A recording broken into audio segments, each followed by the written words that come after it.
What's going on, everybody? You know who it is here, and today I'm going to be doing episode 1 of new CDs, CD collection update.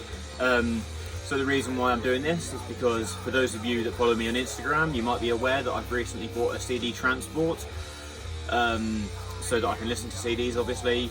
And the reason why I did this was because, obviously, as a physical media collector for music, a lot of the releases that I want to get on vinyl sometimes just aren't available. If the album's really rare, then sometimes you can only get it on CD, or if the album's like way overpriced and I want to get it on CD, but I want to get it on vinyl, but I can't justify spending that crazy money. Or if they're a smaller artist and they're sort of self-releasing, a lot of the time it's cheaper for them to put their music onto CD so they can get their music out there in a physical format. There is a picture of it. I'm not going to show you right now.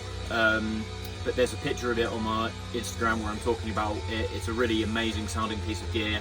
I'd also like to add that I always reiterate that as much as I love vinyl, I think it's my favourite sort of form of physical media for when it comes to consuming music.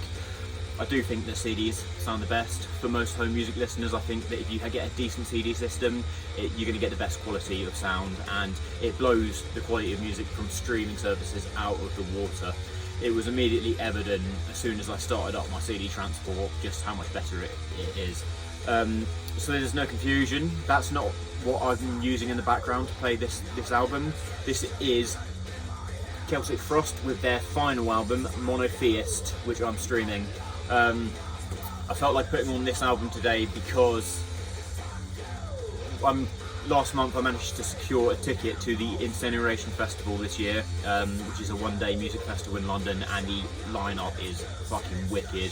But the sort of central headliner is Triptychon, which are a sort of supergroup formed with members of different bands, including ex-members of Celtic Frost, and they're doing a special set performing Celtic Frost songs. So I thought I'd put on, a good album of theirs. So yeah, as we know, Celtic Frost are one of the original purveyors of black metal. They're very much the first wave of black metal band, and another first wave of black metal band is this band, Venom, who I've gone with their album Black Metal as the first CD I want to talk about, because I don't nowadays really listen to too much first wave black metal. I appreciate it, and I appreciate what it was doing for the time, but generally nowadays I just prefer to listen to black metal that's a bit more developed in terms of the time and scale of the genre. But I got this because I haven't listened to it in ages and I wanted to revisit it, and it was going cheap. So yeah, along with the likes of obviously Bathory, Celtic Frost, Venom were one of the forefathers of black metal, and on this album you can hear the sort of genres that they were trying to break away from. There's very much a lot of those sort of thrashier and just sort of mainstream metal tones that were quite common for the time, but you could tell that they were pushing the envelope further and darker and more satanic and more ritualistic than the genre had ever gone before. And for a lot of people and a lot of metal historians, this album actually is the dividing line where black metal became a formal genre, much in the way that the debut Black Sabbath album separates hard rock from heavy metal. A lot of people think that this is also that benchmark for when the genre was created. Now, you don't have to agree with that. I'm not saying I do agree with that, but it is quite a cool album, and I think with a title like black metal for the time, that might be where the sort of genre purveyors got their ideas from. Okay, cool. So the next one I want to talk about is a band that I've never really given too much time to. They're a black metal band, legendary, and they have a very different approach to a lot of the black metal I've listened to.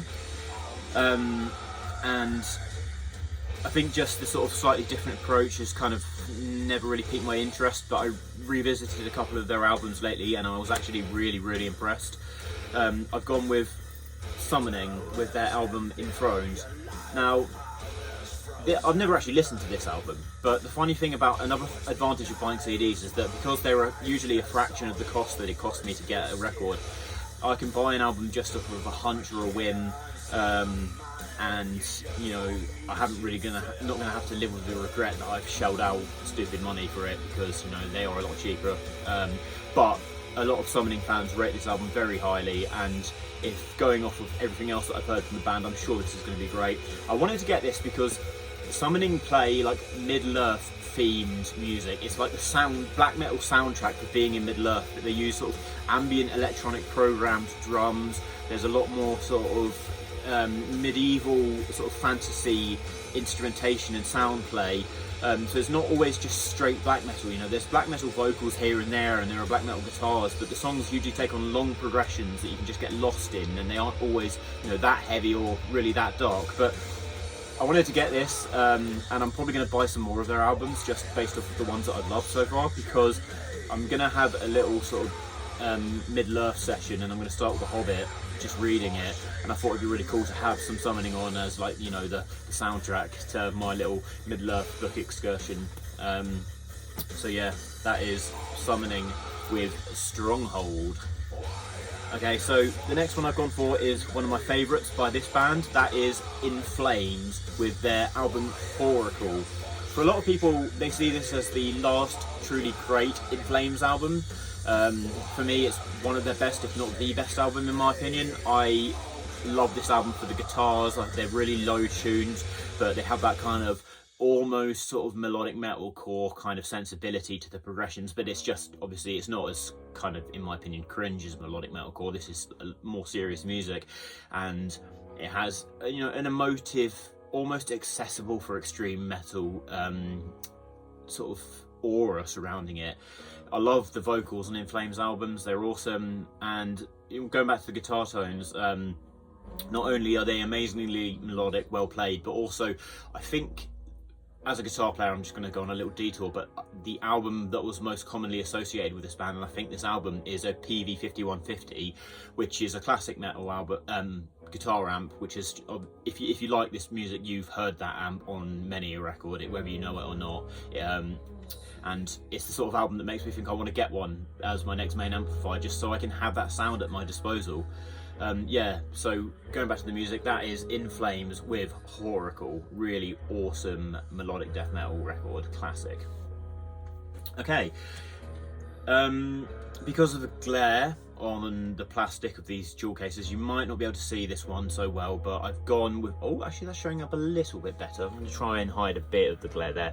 You might not be able to see it too well, but this is Marduk. That is terrible, oh my god. Right. Fucking hell. Okay, I apologise for that. You can see it a little bit better now here, but this is the legendary classic black metal outfit, Marduk, and this is one of their earlier albums. Marduk play very conventional, sort of second wave-esque black metal, and this was one of the first albums of theirs that I listened to. This is Heaven Shall Burn When We Are Gathered. I nearly said When We Arrive, which would have been a bit embarrassing, but when We Are Gathered. Yeah, awesome black metal. Marduk have a really long back catalogue, and I just wanted some really straight, cool second wave, you know, just like stereotypical black metal for my collection. You've got songs like Glorification of the Black God, that opens with like a famous dark symphonic string intro, and then the sort of guitars that come in follow that melody, and then you've also got The Black Tormentor of Satan, which is another really ferocious black metal anthem. If you're a black metal fan, you know this band and you've probably listened to this album a fair ton. If you haven't, then what are you doing? Go check it out. That is Marduk with Heaven Shall Burn When We Are Gathered. Okay, next one I'm going to talk about is Dying Fetus, and this is not the most recent album, but the one before that. Wrong one to fuck with. Now, Dying Fetus are a hugely popular, brutal, technical death metal band from America. Their music often revolves around sort of political disparity, wealth inequality, political violence, just being completely disillusioned with America. This one is more of kind of a straight approach to violence. On every Dying Fetus album, you're going to get dizzying instrumental talent, lightning fast playing, an absolutely crushing sound. They're not legendary for no reason, okay? And this is a really well produced later album of theirs that I absolutely love. I tried learning the opening song, Fixated on Devastation, on guitar, and I was woefully underskilled for that. I started getting the hang of it after a while, but I've got to keep practicing. Their music is insanely hard to play. But yeah, Dying Fetus, Wrong One to Fuck With, really awesome, gym-worthy album. I like putting this on when I'm working out. It's just a really heavy, boneheaded album that is just, you know, instrumentally brilliant. Okay, cool. And then the last one I'm going to talk about is the first album that I actually listened to on my CD transport. And this is an album that really surprised me last year and actually made my year-end list of my favourite albums. This is Job for a Cowboy with their most recent last year album entitled Moon Healer. I put this one on first because I think of all the albums that I've shown you, this has got like the most modern, high glossy, textured production, which I think, you know, when I was just trying to appreciate the sound capabilities of my CD transport, I went for this one first, and I'm glad I did, because the quality and detail on this CD with that system compared to the dozens of times I've streamed it through headphones through that same amplifier, it's just night and day. There's so much detail on display. But yeah, Job for a Cowboy have evolved massively. Obviously they were one of the central pioneer and deathcore bands of the MySpace era, and they came to prominence as a bunch of really young guys, and they managed to not pigeonhole themselves into that quite limited subgenre, because obviously the sort of basic premise around a deathcore song is quite limited by nature, and I feel that's somewhat why the genre has kind of fallen into irrelevancy, and the bands from that genre who are still big, they're big because they've evolved and they've changed up the sound and not stayed true to the traditions. A Job for a Cowboy's case, they've gone in sort of progressive death metal direction as time's gone on, and the follow-up albums beyond their debut album Doom, which was the original deathcore Entombment of Machine being the big track of that everyone's probably seen on YouTube 14 years ago or some crazy thing.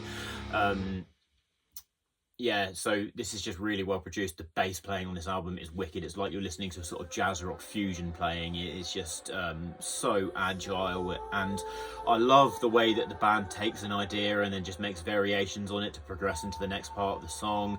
Vocals are wicked, and it's just so cool and surprising that in 2025 I am absolutely head over heels for a Job for a Cowboy album. Just wicked. So yeah guys, I'm not going to talk too much longer. That was CD update, CD collection part 1, episode 1, and I've got way more content I want to film for you guys. I've just been super busy lately, and thanks for you all for tuning in. If you don't already, go and follow me at Metal on Instagram, and make sure you hit that subscribe button below, hit the like button, and stay tuned for more metal. Stay brutal everybody, you know who it is.